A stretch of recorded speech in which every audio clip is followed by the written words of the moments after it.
Dankjewel Stefan voor die aardige woorden. Meneer de ererector, mevrouw de decaan, vice-decanen, coördinatoren van de onderzoekseenheden, professoren, collega's, studenten en vooral ook familieleden. Met name past toch wel dankbaarheid voor het feit dat mijn moeder hier nog bij mag zijn. Daar zit ze, 85 jaar jong. Wel nu, in tegenstelling tot mijn jongere en meer erudite collega's die eerder gesproken hebben vanmiddag, zit ik in een andere fase van mijn loopbaan. En als ik de studiejaren daar nog bij optel, dan houd ik mij inmiddels al zo'n 40 jaar bezig met de islam en de moslimwereld. En omdat ik dus meer jaren heb om op terug te kijken dan jaren waarop ik kan vooruitzien, wil ik het hier nu niet zozeer gaan hebben over een uiteenzetting van een ambitieuze toekomstige onderzoeksagenda of concrete projecten. In plaats daarvan zal ik de gelegenheid gebruiken om ook wat ervaringen te delen die mijn zienswijze op de studie van de islam en de moslimwereld hebben gevormd. Met het oog op de vele miljoenen die dit straks op YouTube gaan terugkijken, I will get the rest of my talk in English. Looking at the title of this lecture, I'm sure that quite a few among you will be reminded of the book, The Pater and the Philosophe, The Friar and the Philosopher. In this informative and entertaining book, Toon Horsten tells the story how Leuven's own Pater Herman van Breda rescued the unpublished writings of the Jewish German philosopher Edmund Husserl from the Nazis.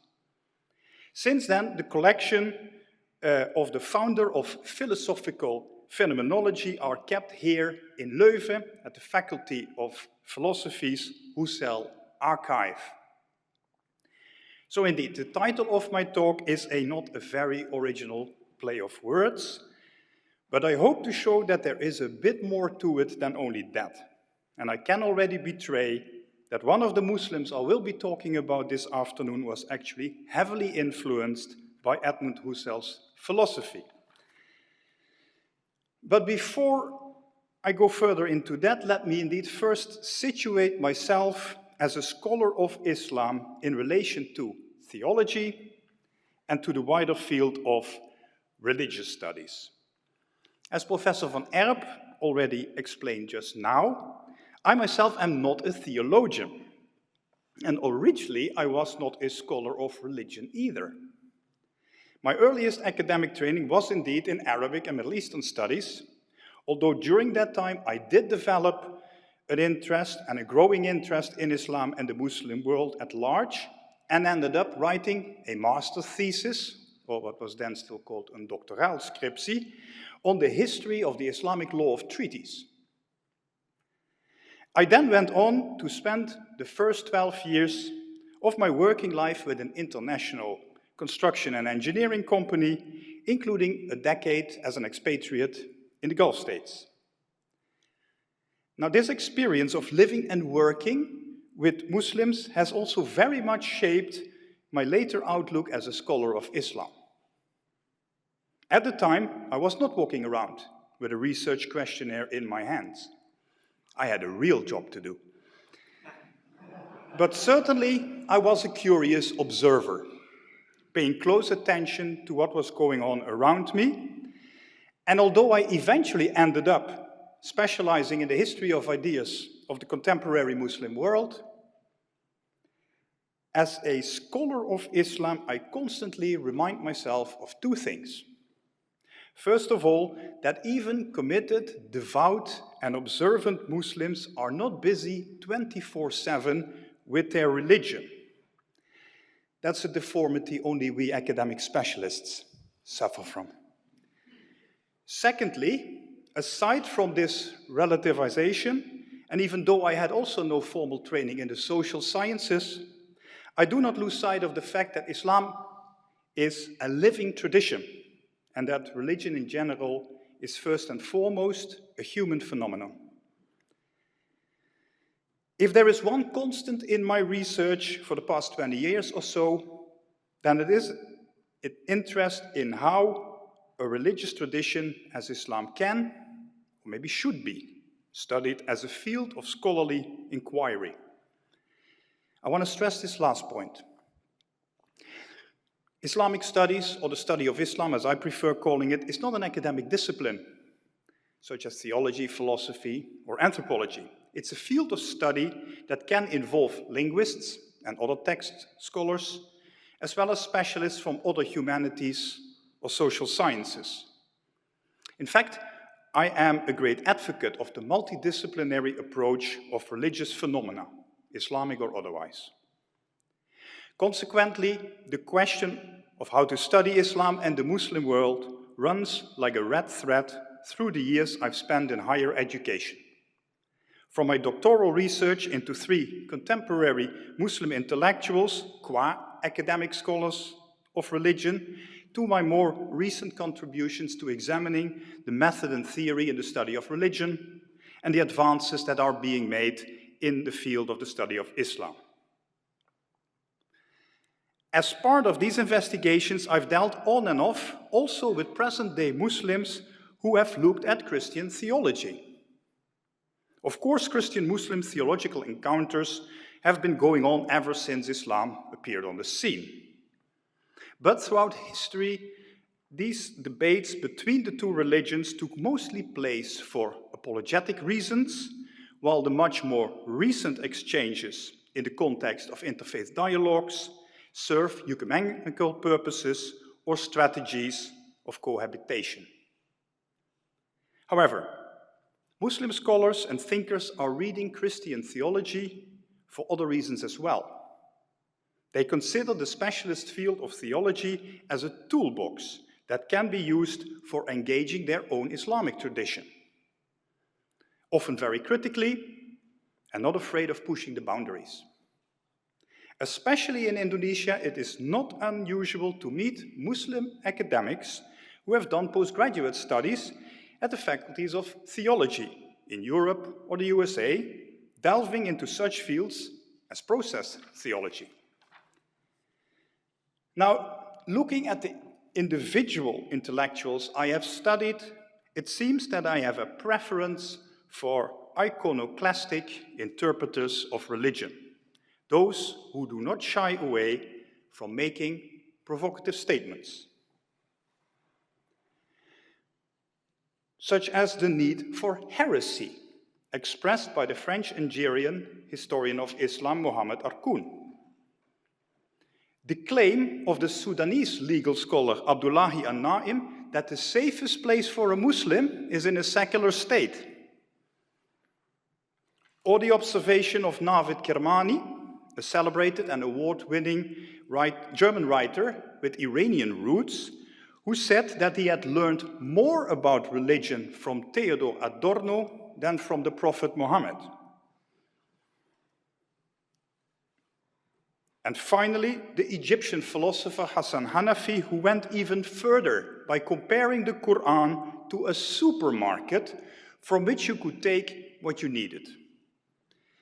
It will come as no great surprise that this earned Hanafi the condemnation of the religious scholars of Cairo's Al-Azhar Islamic University, who said that Hanafi should not just be stripped of his professorship, but should be committed to a psychiatrical institution.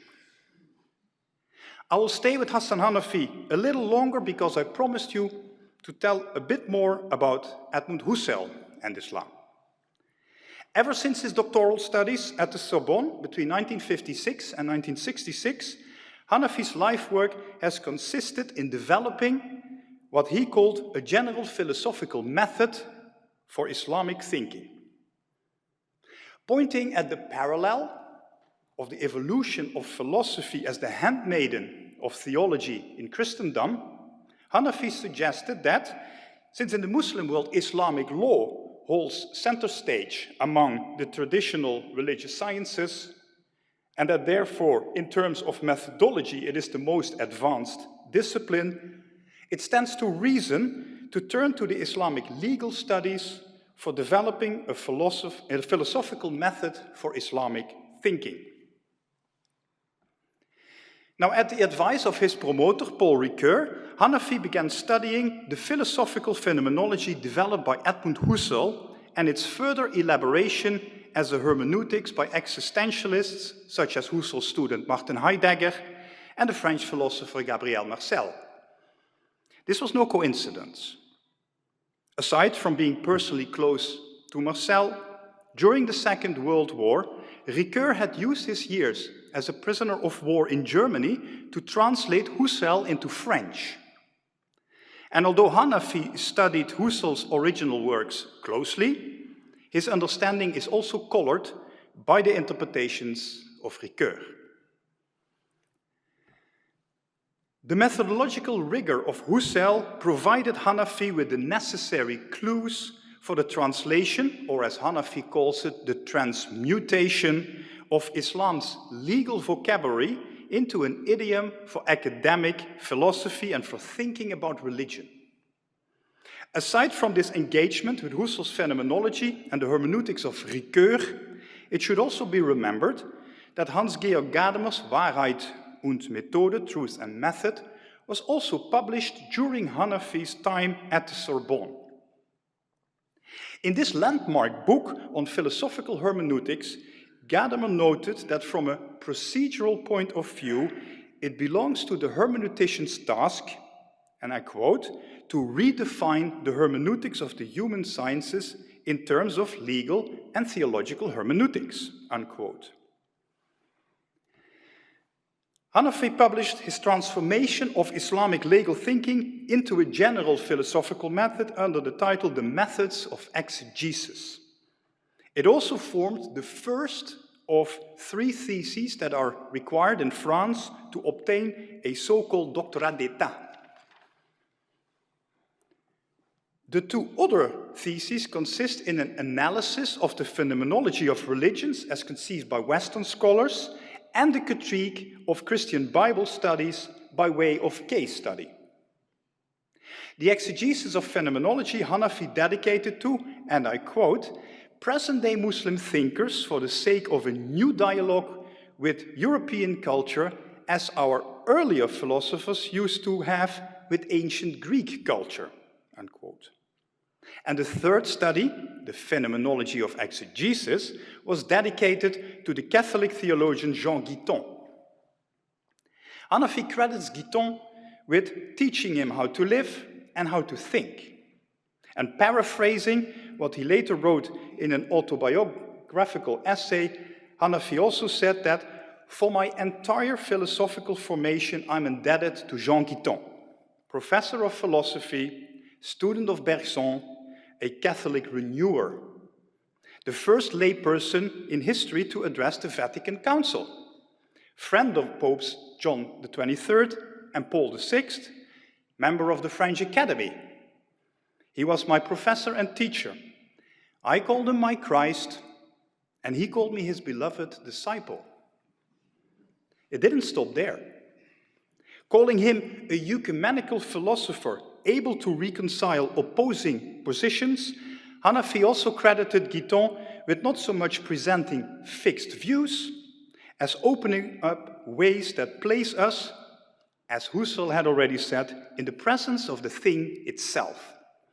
And to quote Hassan one more time as he addressed Guiton, you are a Christian and I'm Muslim. You follow Jesus, I follow Mohammed. But when I listen to you, I find your way of presenting Christianity different from other Christian professors.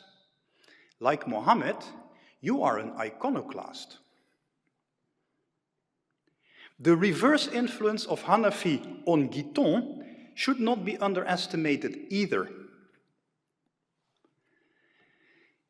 In Guiton's memoirs, Un siècle, une vie, we read, when I try to picture a student from whom I learned the most, I remember at the Sorbonne in the 60s, the face of a Muslim named Hanafi. In fact, Guiton was so impressed that he had taken Hanafi with him to the Second Vatican Council, where this student was introduced to the Pope. Comparing his relationship with Guiton to that of Marx and Feuerbach, or between Feuerbach and Hegel, Hassan Hanafi was also stimulated to translate not only texts from Feuerbach into Arabic, but also of Fichte, Spinoza, and here we have another Leuven connection, the Colombian liberation theologian Camilo Torres, who studied here in the 1950s. Unfortunately, I have never been able to establish whether Hanafi ever met Torres when they were both studying in Paris.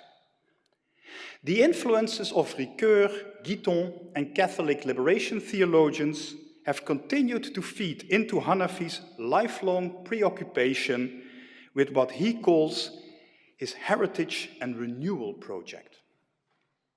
Mirroring his doctoral studies, this project too was conceived as a three-part undertaking, consisting in a double critique of both the Islamic and Western Christian heritage and a roadmap for future Muslim thinking about religion.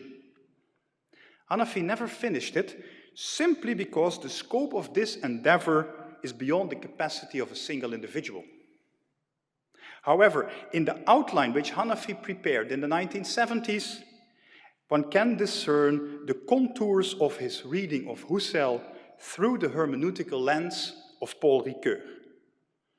It reflects the charitable or generous interpretations for which Ricoeur was famous, and which he used to reconcile diverging philosophical positions. Hanafi's methodological trajectory resembles very much Husserl's constant reworking of his phenomenology, signaled by Ricoeur in his evaluation of Husserl. The rigorous science advocated in Ideas, a General Introduction to Phenomenology, was already echoed in Hanafi's first book on transforming Islamic legal vocabulary into a philosophical idiom. Similarly, Husserl's examination of intersubjectivity in the Cartesian Meditations informs Hanafi's analysis of the religious other in his exegesis of phenomenology, while Guiton's influence was instrumental in preparing ground for Hanafi's existentialist hermeneutics of the New Testament as a case study of Christian scriptural exegesis. The final work published during Husserl's lifetime, The Crises in the European Sciences, constituted what Ricoeur called an existentialist turn in Husserl's phenomenology. For Hassan Hanafi, it served as an inspiration for an essay on the methodological crisis which he had diagnosed in the way which traditional Islamic learning continued to be taught and transmitted to Muslims, but which also affected the way Islam was studied in the Western academia and at modern secular universities in the Muslim world. In my first book, Cosmopolitans and Heretics, you can see I like provocative titles too, I included Hassan Hanafi as a representative of the phenomenologists. I borrow this term from the Canadian scholar of religion, Russell McCutcheon, who has developed a taxonomy of different types of scholars of religion. In my book, Hanafi is placed alongside the Indonesian Muslim intellectual Nurcholis Majid as the exponent of what McCutcheon calls the theologians, and alongside that earlier mentioned Mohammed Arkoun, who fits the category of critics, not caretakers of any given religious tradition. Like Hanafi, Arkoun too has formulated an agenda-setting project he called Applied Islamology. Hassan Hanafi's heritage and renewal project has been very much a solo exercise, but Mohammed Arkoun advocated the formation of multidisciplinary teams of researchers from both Muslim and non-Muslim backgrounds, which he envisaged tackling thematic concerns from different angles.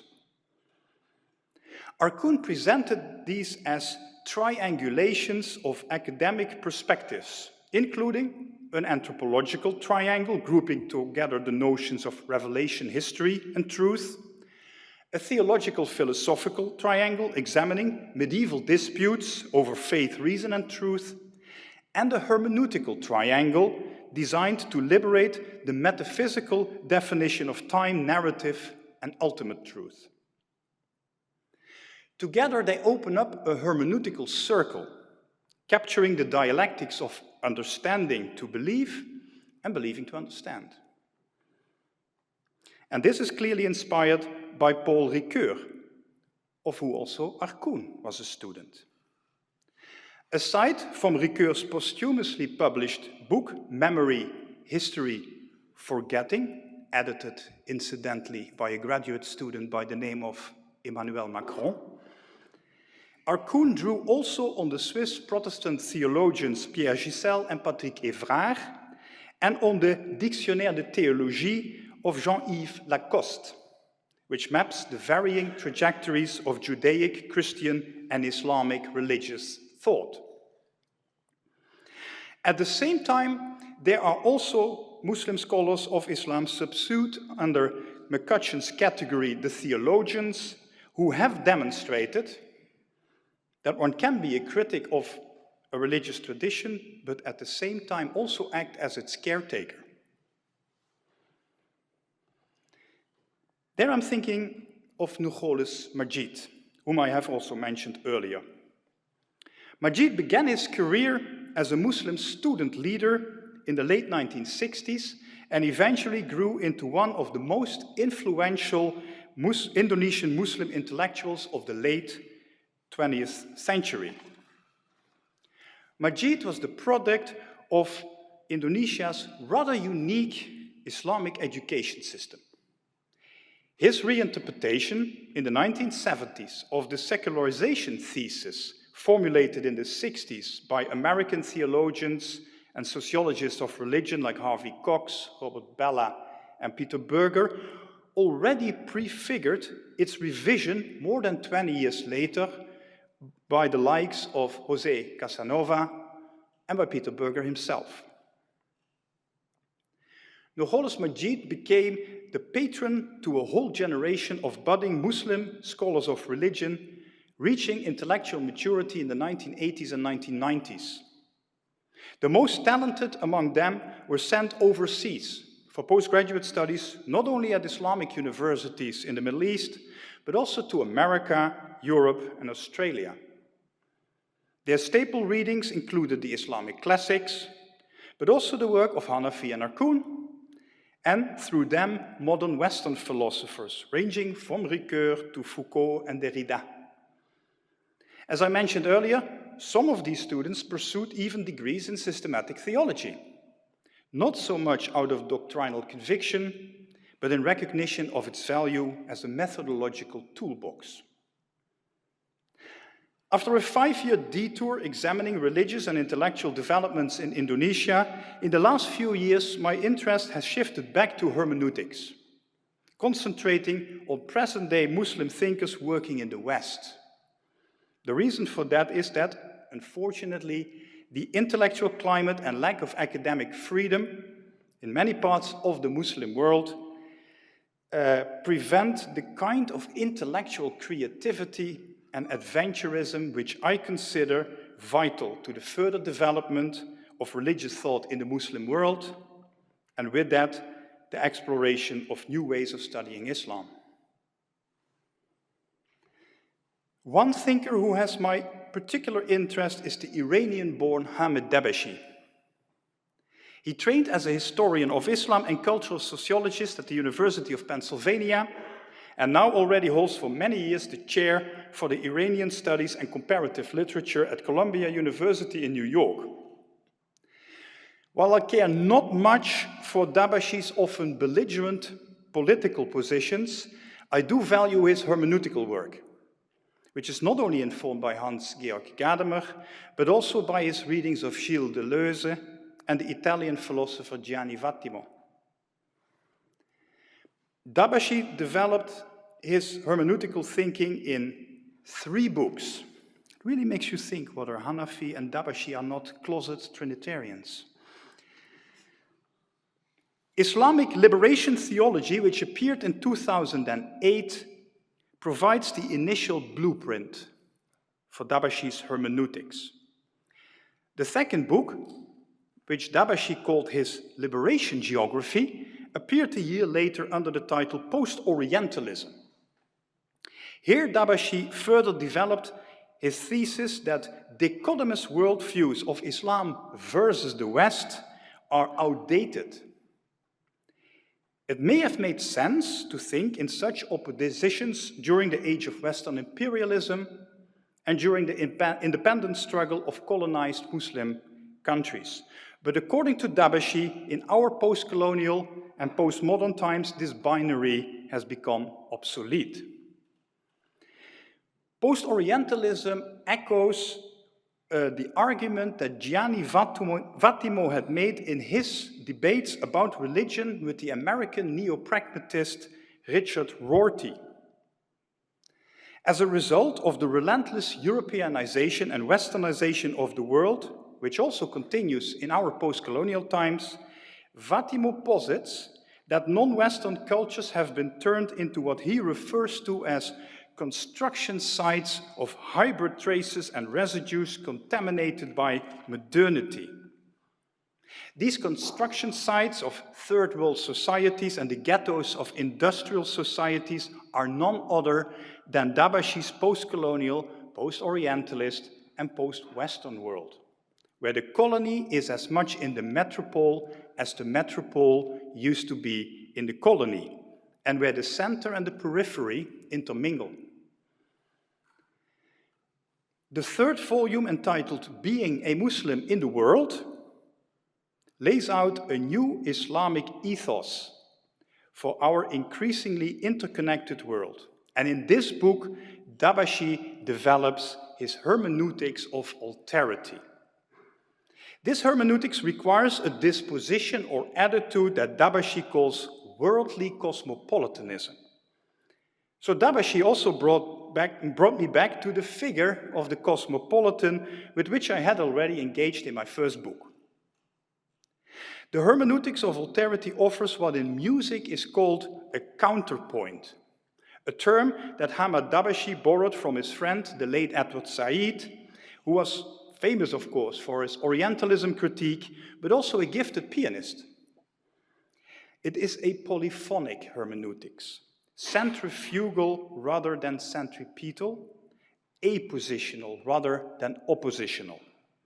And therefore, it requires another language than that of emphatic axiomas and propositions, employing instead an idiom that is rhetorical, metaphorical, and symbolic. According to Dabashi, in Islamic history, this attitude of worldly cosmopolitanism, or what he sometimes also calls cosmopolitan worldliness, was exhibited by the classical Persian poets such as Attar, Rumi, Hafiz, and others. It represents a kind of literary humanism that centuries later still inspired European poets like Goethe. And a further 200 years later after that, Goethe's westöstlicher Diwan in turn influenced die westöstliche Erkundungen of Navid Kermani in Zwischen Koran und Kafka. This gave me the idea to investigate whether such a disposition can perhaps also still be found in modern-day creative writers in relation to Islam. You could therefore say that with my current project I have moved from the abstractions of philosophy to the sublimation of religious experiences in literary writings. And this is what is keeping me busy at present. A research monograph, maybe in 2 volumes, on Islamic reference in contemporary world literature, written by authors from both Muslim and non-Muslim backgrounds. But Hamid Dabashi's hermeneutics of alterity also opens up another line of investigation, one that would bring me back full circle in the search of Muslims to develop their own philosophies of religion. Epistemologically, being a Muslim in the world is very much informed by Gilles Deleuze's nomad thought and Gianni Vattimo's weak thought. These notions have nothing to do with Bedouins or other pastoral peoples, nor with a flawed way of thinking. As post-structural philosophers of difference, Deleuze and Vatimo employ these terms to suggest a kind of intellectual humility or epistemological modesty vis-à-vis the overconfident claims of Western thinking that it is supposedly so rational and rigorously scientific. To my mind, nomad and weak thought can be compared to the term bricolage, which Mohammed Arkoun had borrowed from the anthropologist Claude Lévi-Strauss, and which refers to the skill of using whatever is at hand and recombining them to create something new. In relation to religion, being a Muslim in the world points at what I will provisionally and tentatively call theologies of immanence. Let me illustrate this with one example from Gianni Vattimo. Vattimo, the thinker, is certainly full of fascinating contrasts, not opposed to nihilism, but giving it a positive spin, openly gay, but also a self-confessed practicing Catholic. In his book, After Christianity, Vattimo expounded some controversial, but also promising exegetical views. Taking, for instance, the Pauline notion of kenosis as the emptying of God in the world manifested in the Incarnation. Vattimo turned to the notion of weak thought to suggest that the very vocation of weakening forms the distinctive trait of the non-violent, non-absolute God of the post-metaphysical epoch, and that kenosis should therefore be understood as the revelation of Scripture and its continuous, ever truer interpretation. This focus on scriptural exegesis instead of incarnation also opens up possibilities for its application in Islamic contexts. Vattimo's idiosyncratic interpretation of kenosis inspired Hamid Dabeshi to come up with an equally bold reinterpretation of the theodicy. Instead of accounting for the evil in the world, in Islamic liberation theology, he uses it to account for diversity and radical alterity. And with this concern for the other, Dabashi's hermeneutics of alterity has a greater affinity with Emmanuel Levinas than with Heidegger or Husserl. What I'm curious to find out as part of my future research is whether there are Muslim equivalents of bold new theologies that could be compared to, for example, what Richard Kearney does in The God Who May Be and Atheism. In fact, in that last book, in a chapter entitled In the World, Kearney engages not only with Gianni Vattimo, John Caputo, and René Girard. It also includes a section called Islamic Questioning, where he discusses Mohammed Arkoun and Hassan Hanafi, as well as two other Muslim philosophers of religion I have done some work on, the Moroccan Mohammed Abed al-Jabri and the Iranian Abdul Karim Soroush. Now, such a theological turn brings me back to the question raised by Atalia Omer in response to Russell McCutcheon's categories of scholars of religion, which I discussed earlier in my talk. Whether in their academic study of religion, as historians of Islam, philosophers or theologians, Muslims can act as both critics and caretakers of their Islamic heritage. Thank you very much for listening. I wish you all happy end-of-year holidays, and for those celebrating it, Merry Christmas.